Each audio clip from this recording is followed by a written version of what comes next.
Archives mémorielles d'Alpharius.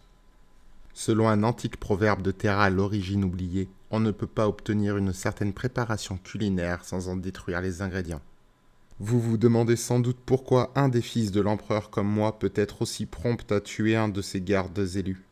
Il s'agissait après tout d'un guerrier que mon père avait sélectionné et méticuleusement remodelé génétiquement et qui représentait un investissement considérable en termes d'entraînement et d'équipement. Vous pouvez juger cela aussi cruel que superflu de ma part de gaspiller la vie d'un garde qui ne faisait que son devoir. Et c'est en cela que nous différons, vous et moi. Tout d'abord, ce guerrier avait pour mission de détecter, de neutraliser et d'éliminer les intrus. Il n'y est pas parvenu. Il a failli à son devoir, et le fait pour lui d'avoir rencontré un adversaire supérieur n'y change rien. Si un guerrier est chargé de tenir une position et qu'il n'y parvient pas, la quantité et la qualité de ses adversaires n'ont d'importance que pour les récits qu'on en fera par la suite. Les Vlafenrika font chanter à leur skalj de grandioses épopées, mais ils semblent en définitive préférer des vaincus glorieux à des vainqueurs humbles et efficaces. Ensuite, Malcador avait été très clair. Je devais faire tout ce qui s'imposait pour préserver ce que mon père et lui avaient bâti. Je ne devais reculer devant aucun acte, quel que soit son degré de moralité apparent, s'il s'imposait. Avoir sur mes mains le sang d'un fidèle serviteur n'était rien comparé à cet impératif. Enfin, je devais m'assurer d'être moi-même à la hauteur. Je devais savoir si j'étais capable d'agir avec assurance et prestesse, si je n'allais pas être désarçonné face à la violence. Et je ne pouvais pas me permettre de subir ma première épreuve à un moment d'une importance cruciale. Voilà d'ailleurs un autre antique proverbe de Terra, qui prend la forme d'une question malaisée à traduire en gothique, mais qui donne à peu près. Comment peut-on se connaître sans avoir combattu? Ce guerrier et moi, nous sommes mesurés, et il a échoué alors que j'ai réussi. Bien entendu, l'avenir allait réserver d'autres épreuves.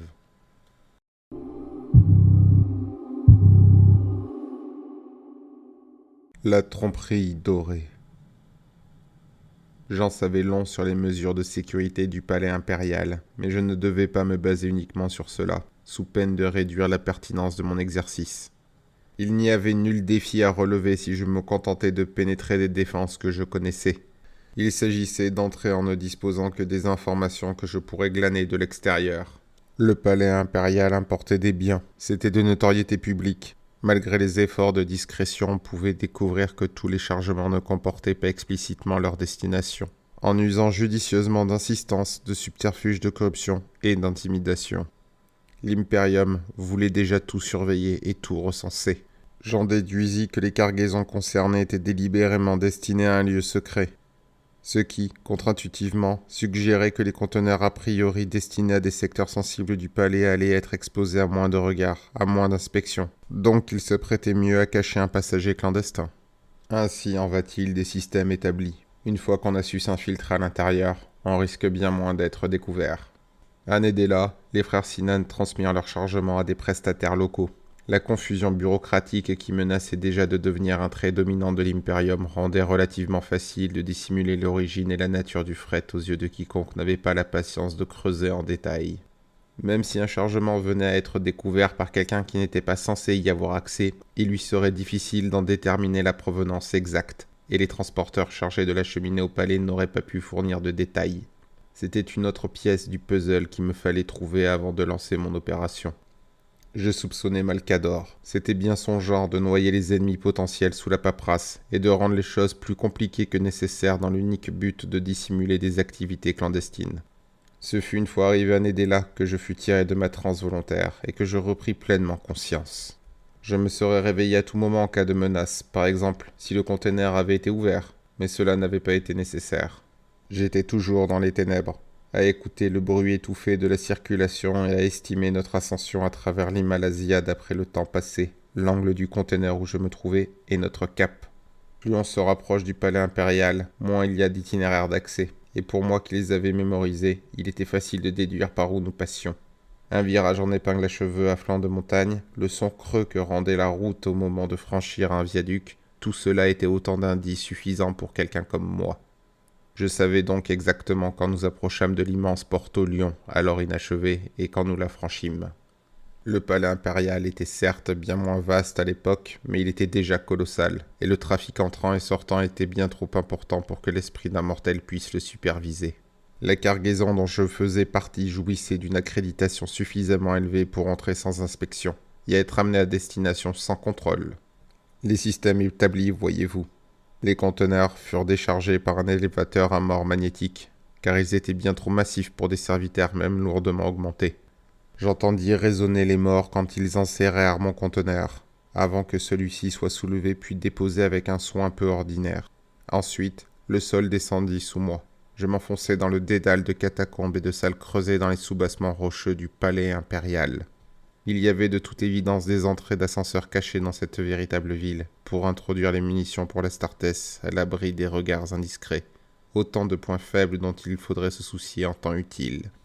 Je descendis sur un peu plus de 300 mètres. Une fois ce déplacement vertical achevé, mon conteneur fut déplacé de 150 mètres vers le nord-ouest. À l'issue de ce mouvement, j'écoutai attentivement, me pressant contre la porte. Les autres bruits de mouvement cessèrent, tout comme le frottement et le choc des conteneurs qu'on rangeait. J'entendis des machines qui se retiraient. Puis, guère plus d'une minute après, j'entendis le léger crachotement de puissants luminarques qui s'éteignaient à présent qu'on n'avait plus besoin d'éclairage, et le chuintement de vérins imposant suivi d'un choc métallique sourd que j'interprétai comme la fermeture d'une épaisse porte. Pour autant que je pouvais l'estimer, il ne restait personne qui puisse me voir sortir du conteneur. Le moment était venu de le vérifier. Naturellement, le conteneur était verrouillé. Il n'y avait pas de clavier à l'intérieur. Mais je n'eus pas plus de peine à rétracter les verrous qu'à les tirer lorsque je m'étais enfermé. Je poussai alors la porte précautionneusement avant de me glisser dehors, avec un fin couteau de jet dans la main droite. Mon corps réagit à la perfection, malgré les jours d'inactivité. Même si ce genre d'exploit était hors de portée d'une majorité, j'étais prêt à parier que certains pouvaient le réitérer. Les précautions de Valdor pouvaient suffire contre des adversaires humains, mais il aurait été insensé de partir du principe que tous nos ennemis seraient de simples humains. Le dépôt était plongé dans une obscurité que ne perçait que la faible lueur de témoins de charge. Mes sens ont une acuité immensément supérieure à celle de la perception d'un humain normal. Mais pareilles conditions ne m'étaient pas favorables. Je sortis et chaussai les photolunettes que les Sinanes m'avaient fournies pour mieux faire le guet pendant la nuit, et le dépôt m'apparut sous un jour teinté de vert. Je ne voyais personne, je n'entendais pas le moindre souffle, et je ne sentais pas la moindre transpiration. J'étais seul. Je refermai et verrouillai le conteneur derrière moi, car tout subterfuge exige de se dissimuler au présent, mais aussi d'effacer ses traces passées. Hélas, je ne pourrais pas masquer si aisément ma sortie hors de ce lieu. Ma taille excluait de me faufiler par les conduits de ventilation. Il me faudrait passer par la porte, à mon grand regret car je n'avais aucun moyen de savoir si des gardes étaient en faction à l'extérieur, ou si l'ouverture de la porte déclencherait une alarme. D'un autre côté, si des soldats se précipitaient pour voir qui pouvait dérober les munitions secrètes, ils ne trouveraient personne à l'intérieur. Même dans le palais impérial, des incidents techniques pouvaient survenir. J'actionnai la porte et sortis dans un couloir vide. La plupart de ceux qui auraient tenté de passer outre la sécurité impériale se seraient dirigés vers le Sanctum Imperialis proprement dit. Moi, pas. Je remontai l'itinéraire que les conteneurs avaient pris à l'aller, guidé par mon sens inhérent de l'orientation. À 140 mètres au sud-est, je trouvai une autre porte, qui allait me conduire à l'ascenseur par lequel j'étais descendu ici, et donc à la surface. Je dois reconnaître que je ne m'étais pas attendu à trouver de l'autre côté un custodien en livrée d'or, qui pointa vers moi sa lance de gardien m'apostrophant. « Identif !» Il fut coupé quand mon couteau de jet apparut dans sa gorge. Les membres de la Légio Custodes ne sont pas fragiles. Le lance-bolt aboya, et un projectile explosif siffla là où ma tête s'était trouvée un instant plus tôt, car je m'étais déporté à droite avant même que le couteau quitte ma main. Je me ruai sur lui sans transition, car j'avais beau être rapide, les bolts l'étaient davantage. Aussi devais-je m'en prendre au guerrier qui les tirait. Il activa le fer énergétique de sa lance à la vitesse de la pensée et m'asséna un coup de taille. Mais je saisis l'arme par sa hampe et percutai son utilisateur de l'épaule et de la hanche. Les custodiens sont des guerriers encore plus grands et massifs que ceux des légionnaires Astartes, mais en dépit de la taille de celui-ci, légèrement supérieure à la mienne, et la masse de son armure doramite, j'avais assez de force et de prise pour le projeter par-dessus mon épaule et le faire tomber sur son dos à grand bruit. D'une torsion, je lui arrachai la lance de gardien, la retournai et la lui plantai dans le thorax avant qu'il puisse réagir. Je n'avais pas à me soucier qu'il sonne l'alarme en agonisant, puisqu'il avait déjà mon couteau de jet dans le larynx. Ma première victime en combat singulier fut un des propres gardes d'élite de mon père. J'ignorais le nom de ce guerrier, ou plutôt la myriade de noms dont se part un custodien. Mais il n'aurait pas pu s'attendre à rencontrer un ennemi d'une telle supériorité martiale dans les tunnels du palais impérial. Et c'était justement le propos. Je ne nierai pas le frisson que me procura ce combat. C'était la première fois que je me mesurais un adversaire, et mes réflexes comme mon instinct s'avérèrent à la hauteur de mes attentes, considérant le génie de mon créateur. À vrai dire, je n'avais pas eu l'intention de tuer un custodien, du moins pas si tôt, mais il me faudrait tout simplement m'adapter.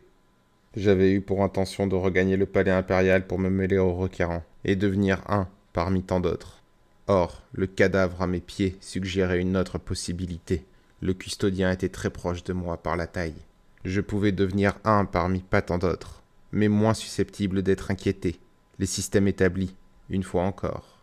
Je pris un risque, et le temps de dissimuler son corps dans le conteneur de munitions dans lequel j'étais arrivé.